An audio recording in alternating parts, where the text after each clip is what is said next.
student and you. now friend. And we have so many nice guests today with a very interesting topic. Oh, yes. Kaya nga, it's gonna be out of this world. Ayan. Yeah. Okay, so sa episode po na ito ng Art Science Radio, ang pamagat po natin ay Fostering Cosmic Curiosity, a Journey of Pixies with the Pixies Founder. At pag-uusapan natin, Dr. Corinne, kung Wow. papaano ang larangan ng astronomiya or astronomy education na rin ay humuhulma ng mga isipan ng ating mga aral upang maging mas malikhain, mas mausisa, mas mahusay mag-resolve ng problema at mapanuri. Curious. At makakapanayam natin ang mga founders. These are entrepreneurs. Imagine, these are young entrepreneurs Fantastic. uh, na sila ay bumubuo ng startup company na Pixies at nasa screen na natin sila. Ito po ay guys, mga Filipino startup founders ito. So, baka pwede sila magpakilala muna. Mhm. Hi, Hello I'm guys. Art first. Yes.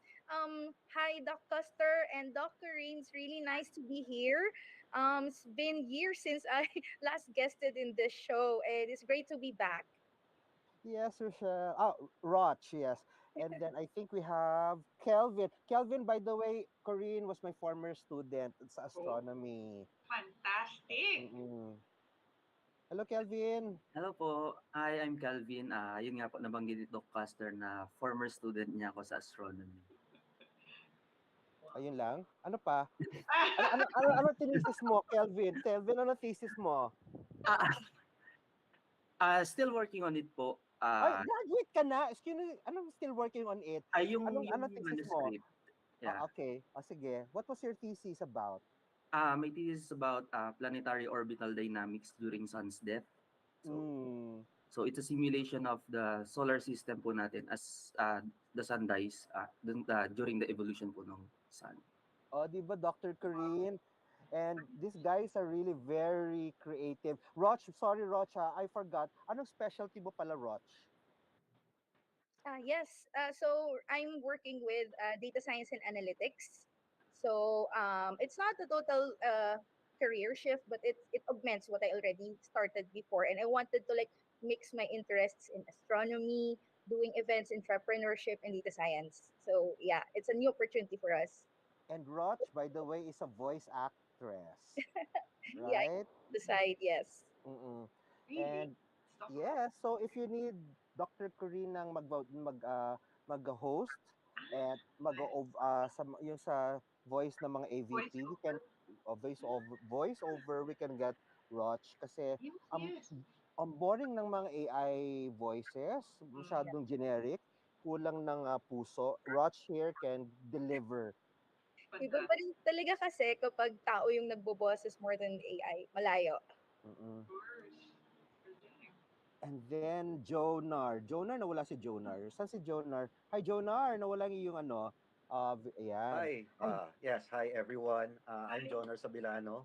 So my background is actually I've been a BPO lifer. I've been working for almost 20 years now. All of it mostly in BPO, consulting, telco. I've been around.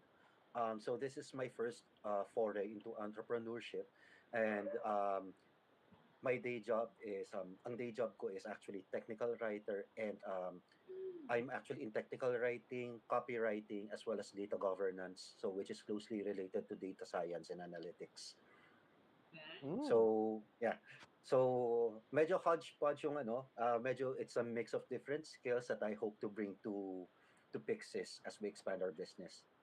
but Jonar, I was told by Roch, isa kang you also are connected with Philippine Science, is that correct? Yes, I'm from the batch of 90 I'm from the class of 1999 in the main campus. Oh, okay. Yeah. So I'm not sure if upper batch ako sa'yo, Custer, no? Or Cus? How would you Pastor, like me? Yeah, I'm 10 Custer. years older. Batch 89 ako. Oh! Hmm, Oh, batch 89. Yeah. yeah. Okay, sige. So, magkano nga pala, palagi nga pala kami. Kung okay lang. Pero Oh mamaya na yes, siguro. mag-plugin ka na ngayon, September, right? Oh, no, no, no, Yeah, no, no, no. Yeah. I'm actually yung batch namin will be having our 25th anniversary. So silver jubilarians kami next year. So ipa-plug ko lang. So we are selling different merch to support our legacy project for the main campus as well as for our system-wide projects. So just check out my FB page for more details. Okay, and syempre Roch is also part of Mensa Philippines and also her daughter. And magkakaroon tayo ng Mensa exam, I think, this October. So those who are interested to take the IQ exam, tingnan natin. Huwag kayong matakot kasi pag nakapasa, you're gonna be part of this special team of geniuses. Ayan. At malaki na ngayon ang mga numero at dami ng mga geniuses ng Pilipinas kasama si Roch. Of course, Kelvin in the end and Jonar, I think you're also Mensa people. Take the rin na exam. Okay, so ayan, nakilala na natin ang ating mga guests. Ang oras po natin ay 8 minuto baklipas sa ikalima ng hapon at magbe-break muna tayo. Huwag kayong aalis at alamin natin kung ano ang Pixies. Nakikita na po ninyo ang Pixie Solutions. Isa po itong startup company, astronomy education that is there to ignite the curiosity ng ating mga estudyante. Magbabalik po ang Pinoy Scientist. Huwag kayong alis. EBC, Eagle Broadcasting Corporation. Ito ang Radyo Agila.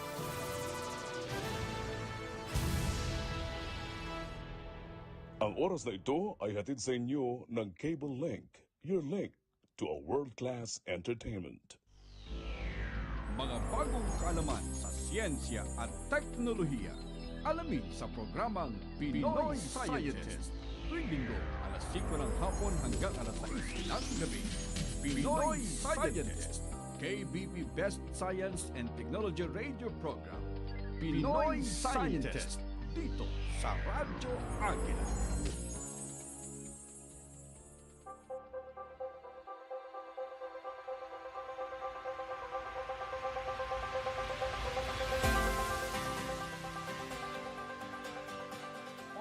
Babalik dito lang po sa Pinoy Scientist Art Science Radio ng Radyo Agila Net 25 at ako po si Dr. CUSTER, ang inyong friendly neighborhood Pinoy Scientist.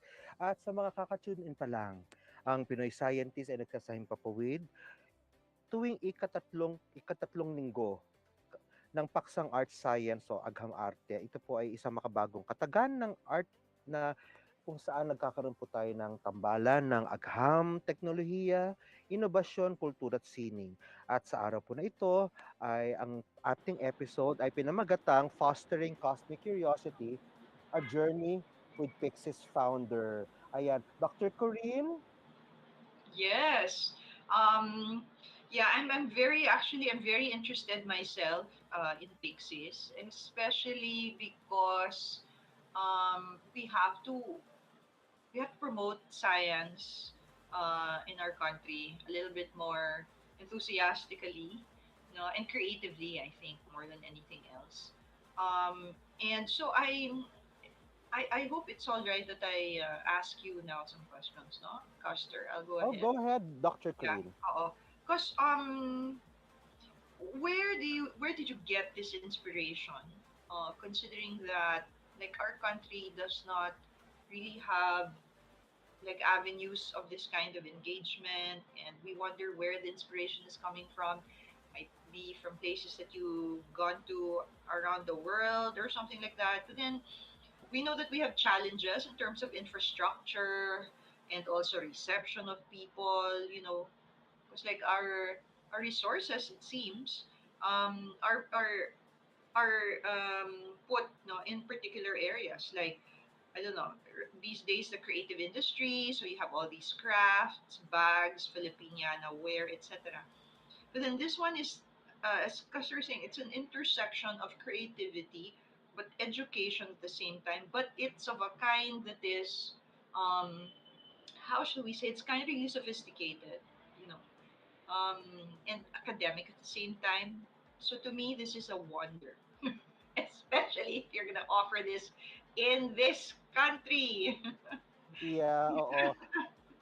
Saka siyempre Dr. Krina, magkakaiba sila ng ano, ng field. So, I mean, save for Kelvin who's an astronomer, it's really gonna be wild. Paano sila nagkaroon ng paano sila inspired to create Pixie? Sino una kayo sasagot sa kanila? Oo. I'll probably take the plunge first. Okay.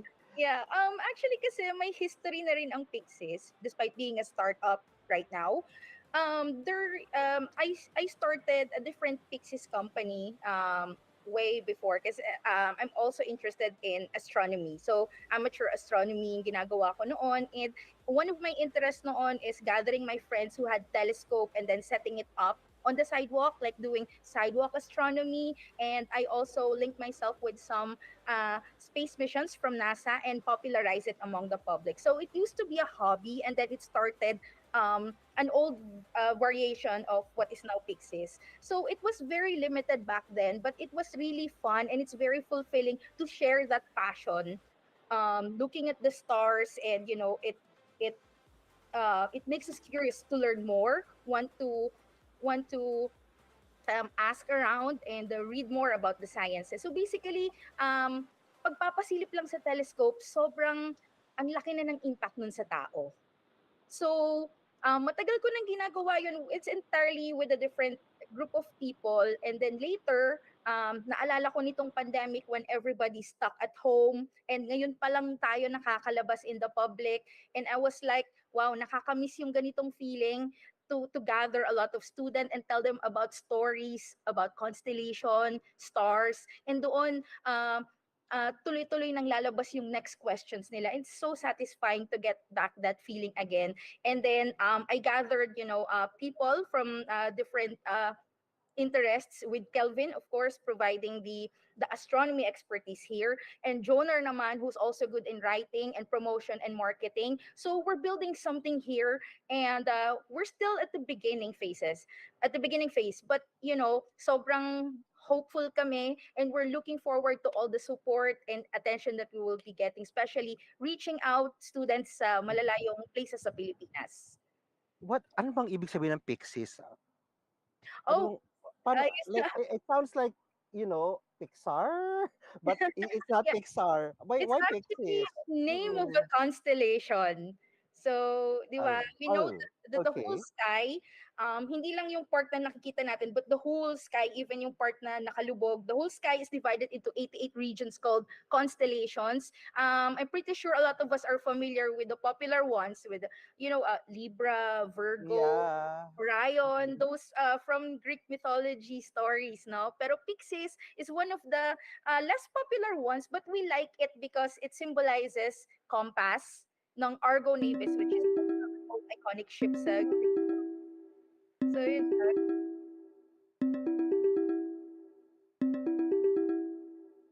Oh, okay. What was that? May tumatawag? Okay. Ayun, nawala. So, it's inspired by a constellation na hindi kilala. But bakit ano bang Pixies? Pixies is what? It's a compass. Oh, it's a Greek word for compass. Yes. Okay, that's interesting kasi uh, doon tayo patutungo. It's going to bring us somewhere, and definitely uh, your activity with students syempre ay magbibigay ng mas magandang direksyon sa kanilang future. Now that seeing the stars would probably inspire them to become scientists, if not future astronomers. My question here naman sorry Rod, kasi I'm kasi nasa field din ako ng business. When you're doing a startup company, syempre kailangan yan merong financial feasibility. How was the market of Pixies before na gusto nyong ituloy pa rin at expand siya sa iba't ibang larangan? I think who's gonna answer that? Maybe Jonar would like to to say something about the market. Yes, actually, the market for astronomy events is very healthy. Pre-pandemic, The earlier iteration of Pixis was already doing very good business, no? And now kasi with the K-12 curriculum actually already incorporates astronomy Oh, as early really? as in Okay. as early as in the grade school level. So and and right now kasi there's also greater exposure to astronomy and the stars to sa kabataan ngayon, especially with mobile apps. So with mobile apps available, for example, we can download an app na augmented reality. You can just point it to the sky. Ito yung tablet mo, itatapat mo lang siya sa langit, and then it will give you the position of each constellation. So what Pixis aims to do, we're a compass. We offer guided astronomy. Mm. To Yeah, we provide guidance. We teach students how to look for the stars, how to identify constellations. So ano si- so um again, we're a compass. We guide, we help, and we foster that we spark that curiosity, and we help maintain that curiosity sa mga bata. We give them an idea of how it is to be like to be to work as an not exactly to work as an astronomer, but rather kahit na amateur astronomer man lang, 'di ba? You're looking at the stars, and then suddenly they make sense. They are no longer just specks in the sky. They're actually Mhm. patterns. They tell a story. So again, we're not just a compass, we're storytellers. Oh, wow. Dr. Corinne, na-mention ni Jonar about storytellers and astronomy. I think that's really within your purview as an art scientist. Yeah, I mean, right now I'm really just floored. I'm fascinated, no? To realize how there are Filipinos who pursue very noble, to me, very noble and challenging endeavors, no? Actually, I'd like to also address what Rochelle was saying, and I think you guys here were into this startup. To me, you embody the teacher who affects eternity. This is by Henry Adams. A teacher affects eternity. She or he can never tell where his influence stops. Because if you make a child, I Yeah. think, look at what's real around him, like the sky, it's not something virtual. And yet there's a mystery, in that big horizon, and if you put that child to experience the telescope, if you put him there and experience this whole, I don't know, a new dimension in his life, I think he's really gonna be led into the arts. Kasi there's a lot of imagination that you need to, you also need to tap. Kasi sabihin nyo, di ba? Parang, oh, may nakikita ka ba? Okay, there, see, di ba? Parang maganda ito talaga. Doc Corina, speaking of imagination, the stars, I mean, Pixies, Orion, these are all myths, mythologies, right? So it's in a way you look at the stars, their alignment, and somehow there's a symbolism and metaphor coming out of some not a random but something that you see up there. So the symbolism, the metaphorical thinking are foundations of lateral thinking, which ito yung mga sinasabi nating mga lateral thinkers, ito yung mga innovators, It's true. right? Mm-mm. Amazing. Okay, so we're looking here at, oh, Roch, you have something to say. Yes, Roch. Yes, thank you, Doc Custer. I'd like to add something that dun sa sinabi mo kasi actually isa sa mga interest namin dito sa Pixis that we would like to share to our participants and future clients is Filipino ethnoastronomy. So Mm, it doesn't only just touch on the science side of astronomy, but also Oh, the cultural side of things. so We know na yung mga ninuno natin, nung wala pa silang entertainment or even electricity at night, the only big screen that they have is the night sky. So while looking at the stars, nai-imagine nila doon yung mga heroes nila, yung mga important Oh, symbols. my. I Oh, love it. Different, different cultures from different ethno-linguistic groups have different interpretations, and eventually na-research din na meron silang kanya-kanyang constellations. And we would like to explore more about the Filipino Wow, love it. wow, that's beautiful. Yeah, yeah. Kelvin, you're an astronomer. I'm sure part of your work or yung pag-aaral ay astronomy, right? Ethnoastronomy, right? Yes po. Kelvin, tell us more about ethnoastronomy. Sa And ethnoastron ano ang paano mo i-introduce to sa mga educational events? And after this, we'll focus on what educational events you're offering, ha. Okay, go ahead, Kelvin. Okay. So sa ethnoastronomy kasi different nation or areas man or regions lalo na dito sa Pilipinas do have their own interpretation of the sky. Okay? Mm. Just like yung sa Bisao Mountain Province, they do have their own stone clock in which Okay. yun din yung kanilang nagsisimbolize nung piyesta nila during equinox. Did I hear it right? Stone clock. Yes po. Parang yung sa mga Stonehenge or yung mga Yes, ibang Yes. parang ganun. oo. Yan, Oo. parang ganun po.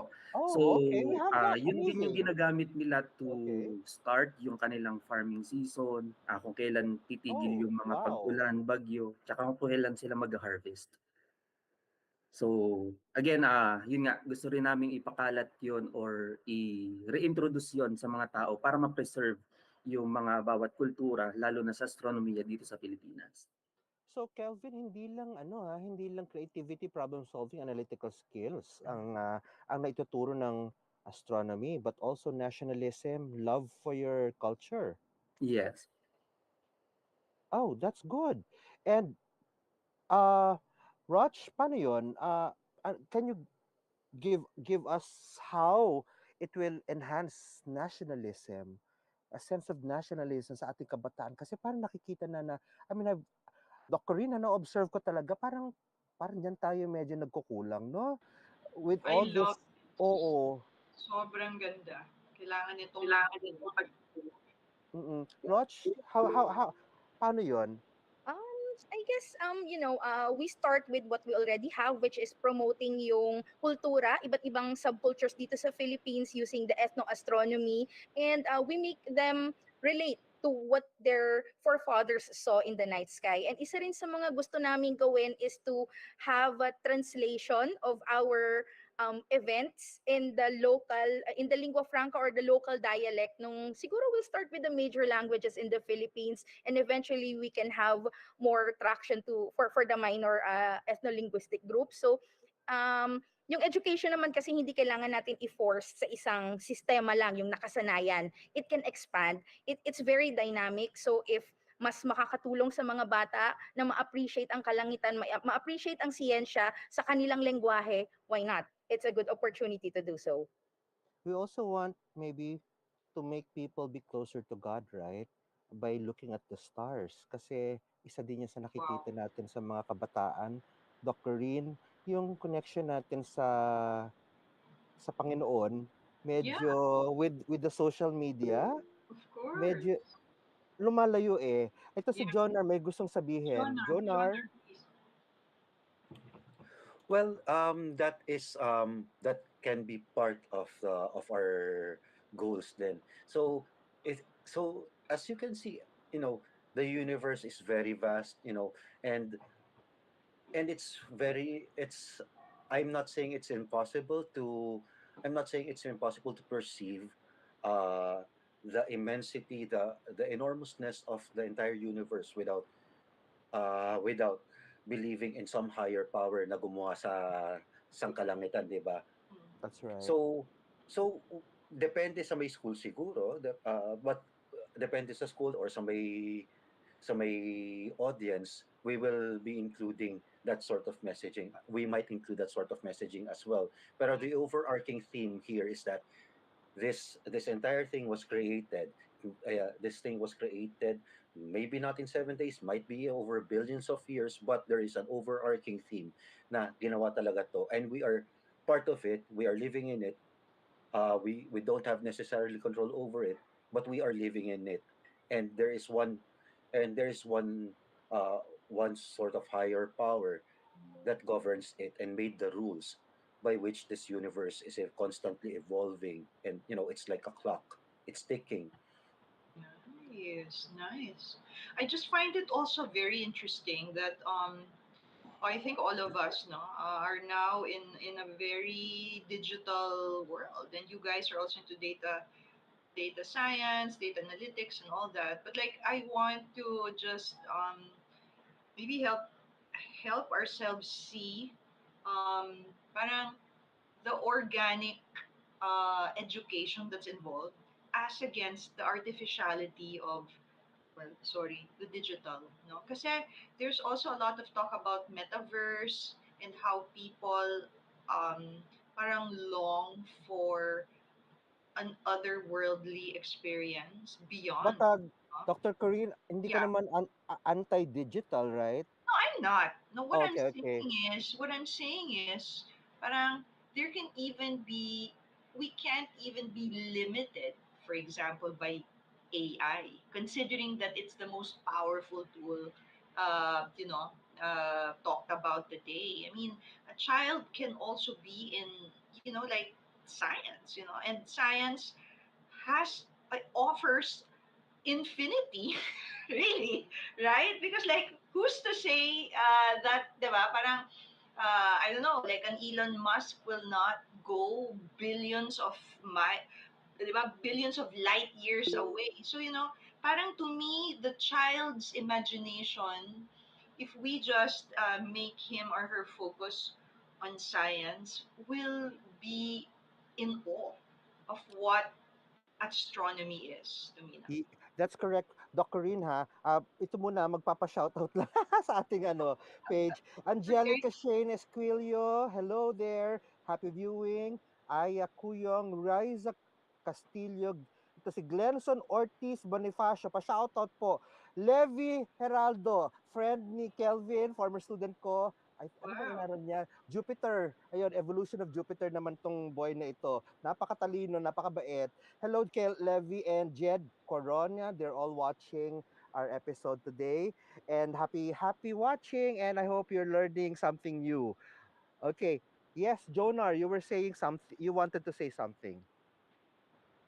Yun nga yung that's Doc Corinne, it's actually one of our goals, diba?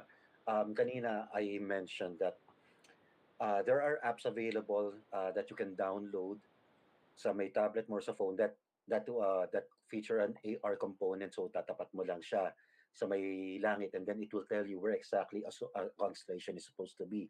Pero sa amin kasi, it's we have telescopes, we have guided tours, and then it's it's more of bringing the stars down to earth, so to speak. Makikita it such as the the good thing about telescopes is that ang liit lang ng viewing hole niya, pero andun siya eh. It brings the stars closer to you. It's real. It's almost there. You can almost touch it. And dahil nga meron tayong ethno-astronomy component sa mga programs natin, it also brings a sense of pride in our culture. Kasi, di ba, we almost always hear of the constellations by their Greek names. You have Scorpio, di ba? You have Virgo, you even have Pisces.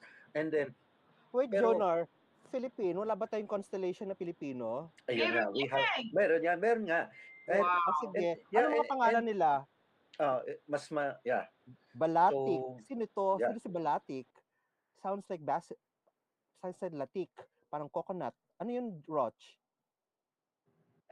Yes, so balatik is an old name for trap. So ginagamit siya Oh, panghuli ng mga kambing, baboy, oh, damo. okay. And alam niyo kung saang part ito ng sky? Actually, ito yung interpretation ng mga Pilipino, some ethno-linguistic group, I think it's, kung di ako nagkakamali, around Mindoro. Ito yung nakikita nila when they look at what we know as Orion. Instead of Orion, ang mga Pilipino, they see balatik, they see a trap. Wow. Wait, Yes. ano ba si Orion? Orion is Sure. a hunter, right? The Yes. hunter, yes, the The hunter. hunter. Oh, that's interesting. The Greeks would look at the hunter, while Mindorens nons would understand it as a trap, and they're not communicating. Yes. Amazing how the brain are how our brains are interconnected with the past and with the different Yeah, regions of the world by a single image in the sky. That's a yeah, very beautiful insight. yeah. Amazing. It is fascinating. It is fascinating. Wow. Earlier we were just talking about God and all that, right? Like like the blueprint of the divine mind, shall we say, that is found in our universe. It's just that I now recall the story of Our Lady of Guadalupe in Mexico. It turns out that the dress of the Virgin Mary, the Guadalupe, has the stars that actually was the formation of the stars when Juan Diego, the Mexican, saw Mary on that night. Like it's crazy how they figured out that the And pattern of the stars is the one and that's Dr. in the Corinne, for mind. example, there's a student in si Kelvin, kilala mo si Aloy, right? Abanto. He's a Yes. professor sa Noira University, and his thesis is actually modeling the earliest Planck Planck event, and that is in the creation of the universe, na isang micro milli sobrang liit na segundo nagkaroon. It's before or just right after the Big Bang. And one thing I asked him is, masyado kang interested diyan sa pagmo-model ng Planck era na yan. You are with the New Era University. So how does that affect yung religiosity, yung pagmamahal mo sa Diyos? You know, for him, it's like looking at and admiring God, God's creation. So, it's really amazing. It goes through a lot of spectrum. They don't only look at science, you don't only look at boosting creativity, artistry, curiosity. Nationalism is also touched there, and a sense of respect for the ha- for our higher being, na siyang nagbubuklod-buklod sa ating pagkatao. In other words, Roch, Kelvin, and Jonar, astronomy is about strengthening the human nature and Yeah. culture and the human mind. Okay, let's go now to the educational events. Give us a run through. Who's gonna give us a run through the educational events that are being offered by Pixies? Custer, can I just also Oh, okay, okay, okay. Sige. tell these wonderful people that we have right now that ang galing ng ginagawa nila, no? So, yeah, Amazing. yeah, so I'm really yeah, amazed. I'm sort of nga talagang, wow, suddenly I'm in a different dimension in education. I've been teaching for 27 years, and I'm telling you, it's so hard to get to the mind of a child. So, given these challenges that you have right now, um, parang how will you strategize? Ang daming mga distractions ng mga kabataan ngayon, no? Video games and all that. How do we get their attention even to At something that Netflix. seems, Oh, na parang oh my nandyan, gosh.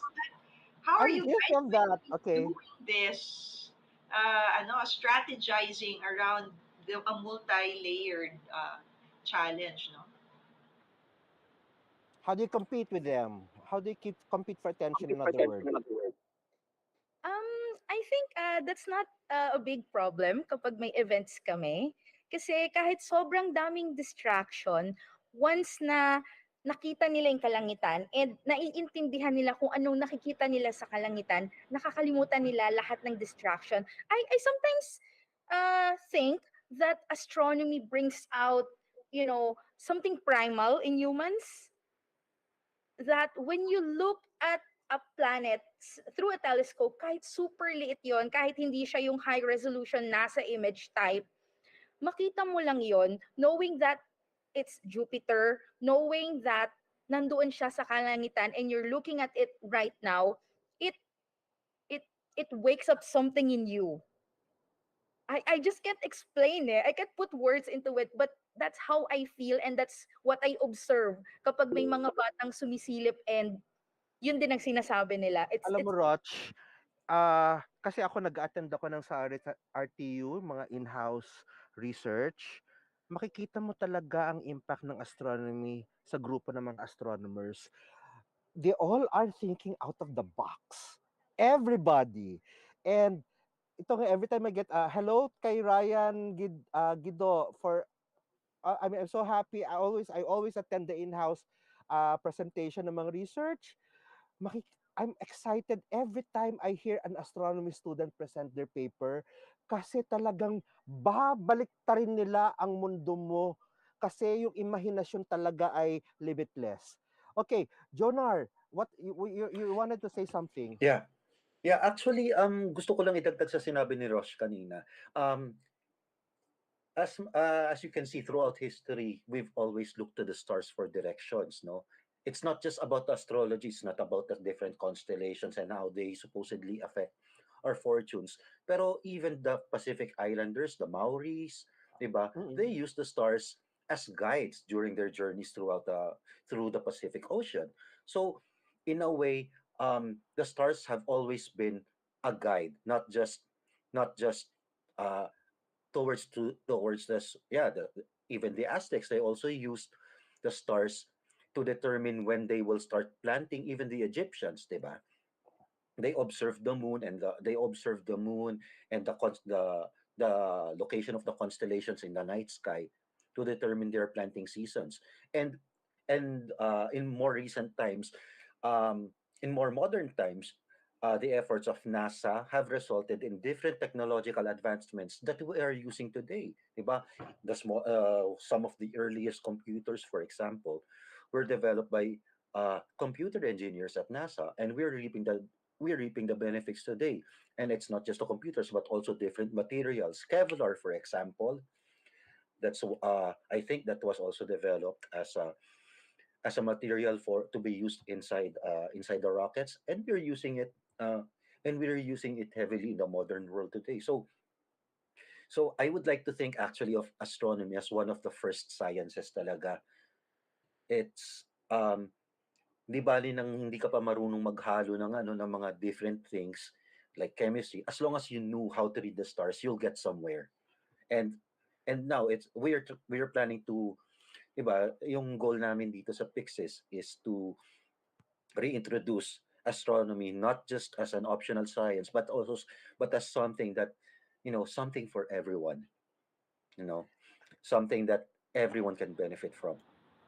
And si Margaret Hamilton is the first programmer who created the code for the lunar landing, and also it more than shows also that astronomy is not is fair among genders. Okay, women in astronomy is as good as men in astronomy. Okay, so let's go now, Kelvin. Explain mo naman tong educational event ng Pixies kasi napag-usapan na natin yung how it will impact yung puso, utak, at even the country. Okay? Even how we believe yung ating pagpapalakas ng pagmamahal sa Panginoon, kasama din sa astronomy yan. Give us yung an overview of your educational events. So, sa Pixis, we do have our three main programs na i-offer sa bawat clients natin. So, we do have the Cosmo Quest, Star Trails, and yung Beyond Horizons. Okay? So, dito sa may Cosmo Quest, it is a gamified exhibit in which Okay. different students do have their own tasks na pwede nilang isolve. And then, dito natin i-ignite yung kanilang curiosity, yung skills nila in problem solving, talagang i-immerse natin sila dun sa pagiging astronomer for a day. Question, paano yung gamified rotating astronomy exhibit? Paano siya? Can you give us parang visualize, tulungan Na, natin ma-visualize yung mga sa mga so dito sa nakikinig. Cosmo Quest is magkakaroon tayo ng simultaneous events. So apat na stations yon na mayroong iba't ibang task in which yung mga dadaanan nila na stations na yon contains yung mga clues doon sa main task na i-assign sa kanila nung facilitator. Okay? So, hindi nila basta-basta makukuha yung sagot, not unless hindi talaga nila pinakinggan yung mismong ni-lecture or kwento doon sa bawat stations na yon. So, ang goal nila is to answer yung main question in which yung mga clues is nakadistribute doon sa 4 na stations. Okay. Ano Then, ito naman? namang Star Trails, ito yung ating overnight stargazing event. So, hindi lang tayo dyan magkakaroon ng lecture series during the night. It is a flow of events din, depende dun sa sky conditions at saka kung ano yung mga available na mga objects sa sky. So magdadala rin tayo dyan ng mga telescopes in which yung mga students is actual nilang magagamit. So hindi lang sisilip sila dun sa telescope na yung facilitator yung naghahawak, kundi tuturuan namin din sila kung paano gamitin at i-set up yung mismong telescope so they Mm. themselves can point out to can point it to different objects in the sky. Kaso Kelvin ha, 'pag nasa Maynila ka ang napaka-polluted. Tapos ang taas ng light pollution ng ano, mahihinder ba yang star trails na 'yan? Or this is better Ah suit kapag nasa province? Mas better po, siyempre kung nasa province pero, even the cities din naman meron naman tayong makikita rin ng mga prominent stars sa mga constellations. So in that way, mako-compare din natin dun na ito yung effect ng mga light pollution dito sa cities tsaka yung air pollutants. Ay Nawa-wash out naku, yung mga stars, yes. na nakikita natin sa sky. So, ah But in fairness nung panahon ng COVID, nung wala masyadong sasakyan, ang ganda-ganda ng star ng skies natin nun ha, yes. oo. Mhm. Okay. And then meron dito Then nakikita ko Beyond Horizons and Pixies Bespoke. Please explain. Ano ito? Itong Beyond Horizon is more of like a seminar workshop. Hindi lang 'to magko-concentrate sa mismong astronomy na part. So depende dun sa client kung ano yung gusto nilang gawing or pag-aralan during the workshop. We can customize yung programs for them. So we'll also bringing them various experts from the field para mag-lecture at saka i-train sila. And what is this bespoke event? Oh, these are whatever yung program na gusto nilang i-ano, you can do the bespoke events. Okay, I'd like to shout out kay Joseph Perez, Roger Lloyd Santos, Judel Teologo, John Lester Espinosa, Prince Abraham Gakusan, Hans Carlo Compañero. Happy listening at sana'y na-inspire kayo sa galing ng ating mga founders ng Pixies. But I learned sino ba? Roch, meron kayong mga next horizon na gagawin in the field of data analytics and whatever big data? Ano 'yun? Paki-explain. We have Explain. oo. Yeah, actually, that is the second line of business ng Pixis. Pero we know that we have to focus muna on the events kasi mas kabisado na, mas ready na yung market. And also kapag itong other line of business naman is closer to analytics because napansin namin that um, mas nakakatulong sa mga smaller businesses ngayon na mas dumami nowadays after the pandemic, yung magkaroon sila ng digital transformation. Because when kapag pinagdaanan nila ang digital transformation, mas magiging data-driven sila at mas magiging efficient yung use ng resources nila in running the business. But isa sa mga, eto nga so tinitingnan namin ang Pixis as an opportunity to put together these varied interests. So, dito rin, kahit sa Pixis events, malalagyan na rin natin siya ng kaunting analytics. So, tinitingnan natin din yung mga data ng ating market and use it to forecast yung potential natin sa iba't ibang lugar as we expand dito ng operations sa Pilipinas. But ano kinalalaman niyan sa astronomy? Well, it's just putting our interests together. So they're Mm. different, but somehow we make it work. Yeah, and well, I think Kelvin would answer na okay, Jonar, you have something to say.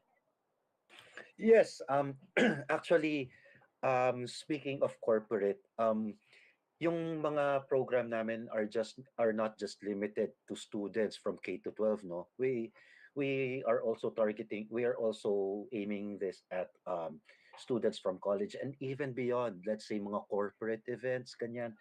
Naisip kasi namin that it might be a good idea for, let's say, corporate team building events, diba? Gamify, let's say we have star trails and then we gamify it and make an exercise out of it. And it's not it's again, it's about bringing the stars to the people, 'di ba? Kasi ang daming mga tao who were curious about the stars as children, na exposed maybe to some astronomy events during their schooling years, and then pagdating ng when they enter the workforce, boom, wala na. It's no longer there. They don't have time, or and even the cost of equipment is very prohibitive, 'di ba? So we've also decided to test the market. Yeah, we are actually in talks with an ecotourism operator based in the east. I'm not going to name them yet. We're still in talks with them, but we plan to offer um, our services as, let's say, as part of team building, or even guided astronomy for special events, like, astronomy events like meteor showers. Let's say my meteor shower happening on a certain date, and then we can offer packages for them. So we're very flexible when it comes to that. Again, it's about fostering the inner scientist and letting that inner child explore the stars once again. And this time, dahil dahil ni-offer na namin sa lahat ng markets yung services namin, it's not gonna be limited anymore. They can go back to that venue, camp out, take a look at the skies through our telescope, and then they'll suddenly become children again. Hmm. Maganda nga yung astronomy na So yan kasi it can go to a lot of directions. By the way ha, meron tayong Messier Olympics, right? Na kung saan para siyang Pokemon Go na nagtatakbuhan lahat ng tao to look at and document the Messiers. Anyway, yes, Doc Corinne. yeah, very nice what Jonah is saying, and yon your game plan ano for Pixies, kasi to me it's only a matter of time, no, kasi um it's it's novel. Well, science has been there, astronomy has been there since the beginning of the world, but people forget, they always look at their phones, but like, what are they looking at? Is it something that will really be worth their while? Is it that enriching? I think Pixies will uh, will not make people bored. That is a problem today. People get easily bored, they get distracted. But I think the lineup of activities and events that you have will, as John is saying, will also appeal to adults. Why? Because in my experience in teaching in AIM, art science in AIM, many have uh, confessed that they think they are not creative enough. They're, like senior engineers, and all their lives they believe they're not creative enough. Why?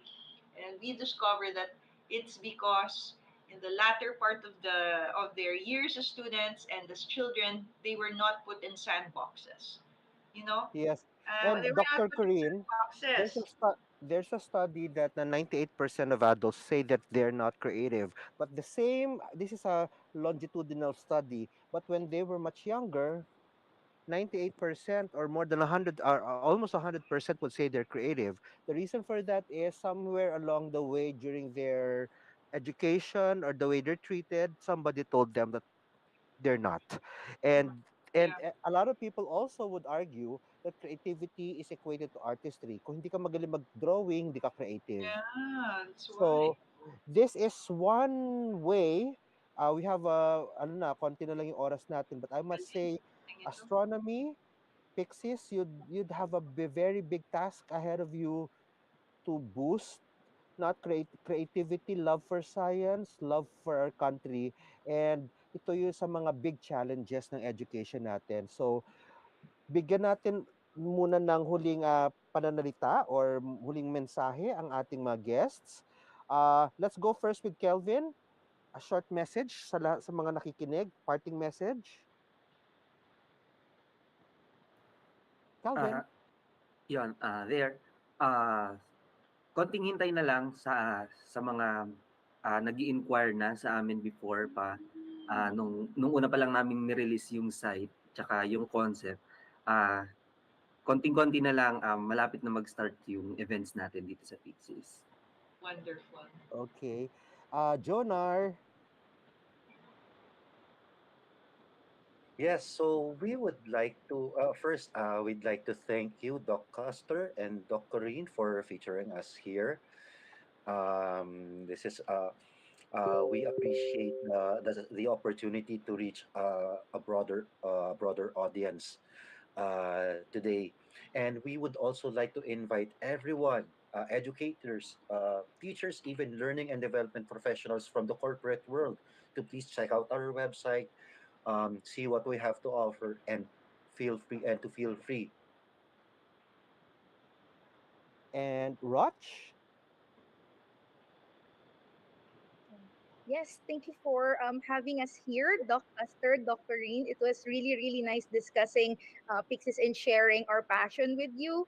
So, isa sa mga ginagawa ng Pixies na gusto namin i-share sa lahat is wherever you are, um, in any situation, whichever place you are, it's always an opportunity to learn. So whether you're inside the classroom or outside looking at plants, observing the stars, it's always an opportunity to learn. So sana wag yun mawala sa atin and yun ang lagi nating babalikan. So ganun kami sa Pixies at yun ang gusto namin i-share sa lahat. So thank you. Please visit our website, events.pixies.ph. Thank you. Thank you very much, Kelvin, Jonar, and Roch. At syempre, we wish you the best that sana lumaki, lumawak pa ang kakayahan ng Pixies para makakuha ng mas maraming estudyante at ma-inspire ang ating kabataan para maging future scientists at na may sense of nationalism and love for God. Ani nga ni Carl Sagan, somewhere something incredible is waiting to be known, and that's gonna be Pixies. Dr. Corinne, I'd love to have you give the last word and synthesis sa ating programa. Well, firstly, I'd like to congratulate everyone here for this wonderful endeavor. No? To me, this is the future. This is the future of development in the Philippines. And just pursue, keep it up. We'll watch out for you, especially Custer here, who's been a mentor to all of us, I think, no? And yeah, like I'm looking forward to actually inviting you guys to my class in AIM in art science Oh, from that, Custer here. This is fascinating to me, astronomy, especially with the ethno part. yes, because Dr. Corinne, you're an expert in Philippine branding. And I think marami kang makukuhang idea dito sa Philippine branding na mas makakatulong hindi lang sa mga estudyante natin but to even the micro, small and medium enterprises and Philippine businesses. So astronomy Pixies are gonna be something like a catalyst and a hub for change. So with that, nais natin pasalamatan si Nelson Lubaw, ang ating station manager ng Radyo Agila, at ang ating mga nag-a-assist sa tech sa station ngayon, at si Dexter Mahilo, ang ating assistant producer, at sa ngalan po ni Dr. J. Agapito, ang ating makatang siyentista, Dr. Guido David, Professor Octa, ako po si Dr. Custer, your friendly neighborhood Pinoy Scientist, at Dr. Corinne. Thank you, everyone. More power to you guys. Magkita-kita naman po tayo sa susunod na linggo dito lang po sa programa na kung saan ang sensya ay buhay.